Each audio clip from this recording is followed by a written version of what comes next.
India block की PC में शामिल हुई है आम आदमी पार्टी और साथ ही प्रेस कॉन्फ्रेंस में आम आदमी पार्टी सांसद संदीप पाठक शामिल हुए हैं। तो इंडिया ब्लॉक की प्रेस कॉन्फ्रेंस में आम आदमी पार्टी शामिल होती हुई नजर आई है। पिछले कुछ समय में किनारा किया था पूरी तरीके से इंडिया ब्लॉक से, लेकिन अब एक बार फिर से जो संदीप पाठक है आम आदमी पार्टी के सांसद शामिल होते हुए नजर आए। इंडिया ब्लॉक की मीटिंग, इंडिया ब्लॉक क्योंकि अब खुद को और ज्यादा मजबूत करने पर लगातार काम करता हुआ नजर आ रहा है। इंडिया ब्लॉक की प्रेस कॉन्फ्रेंस में आम आदमी पार्टी का शामिल होना क्या संदेश देता है?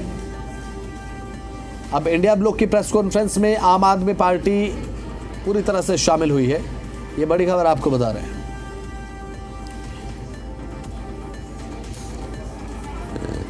तो राजनीतिक समीकरण बदल रहे हैं। राजनीतिक समीकरण जो कुछ समय पहले दिखाई दे रहे थे, आम आदमी पार्टी की तरफ से पुरजोर विरोध किया जा रहा था और ऐसी ऐसी बातें भी कही गई कि इंडिया ब्लॉक में कुछ होने वाला नहीं है। पार्लियामेंट का आधा सेशन व्हाइट वॉश हो चुका है, कोई भी डिबेट और डिस्कशन नहीं हो रहा है। आप सबके मन में ये प्रश्न होगा कि अंदर क्या होता है और डिस्कशन और डिबेट क्यों नहीं हो रहा है।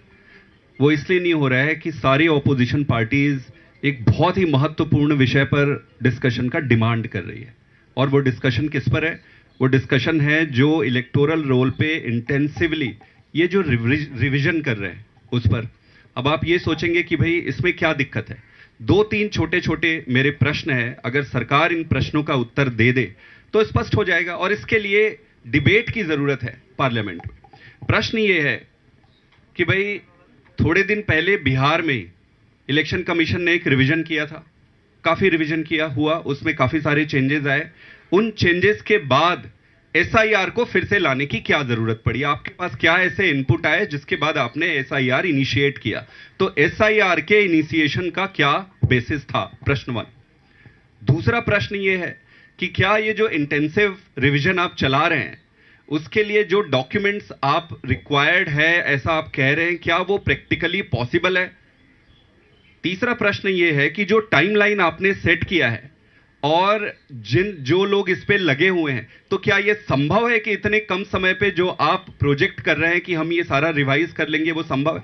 ये संभव ही नहीं है, ये संभव प्रैक्टिकली इम्पॉसिबल है। तो फिर क्यों कर रहे हैं? देखिए, ये तो एस्टेब्लिश हो गया है कि इलेक्टोरल रोल में मैनिपुलेशन करके पूरे इलेक्शंस को मैनिपुलेट किया जा सकता है, इसमें दुविधा नहीं है।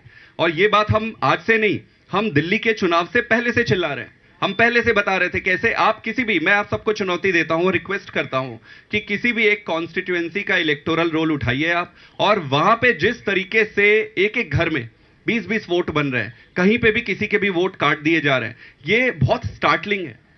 और इस देश का आधार प्रजातंत्र है। प्रजातंत्र का आधार ट्रांसपेरेंट चुनाव है, और अगर ट्रांसपेरेंट चुनाव को अगर आप खत्म कर दोगे तो फिर ये बचेगा नहीं, फिर ये सारा कुछ टाइम पास होकर रह जाएगा। ये विषय बहुत महत्वपूर्ण है, इस विषय को पार्लियामेंट में डिस्कशन होना चाहिए, और ये इतना गंभीर विषय है कि पूरे देश की प्रजातंत्र ही खतरे में दिखाई दे रही है। हम पूरे विपक्ष के साथ हैं इस पर।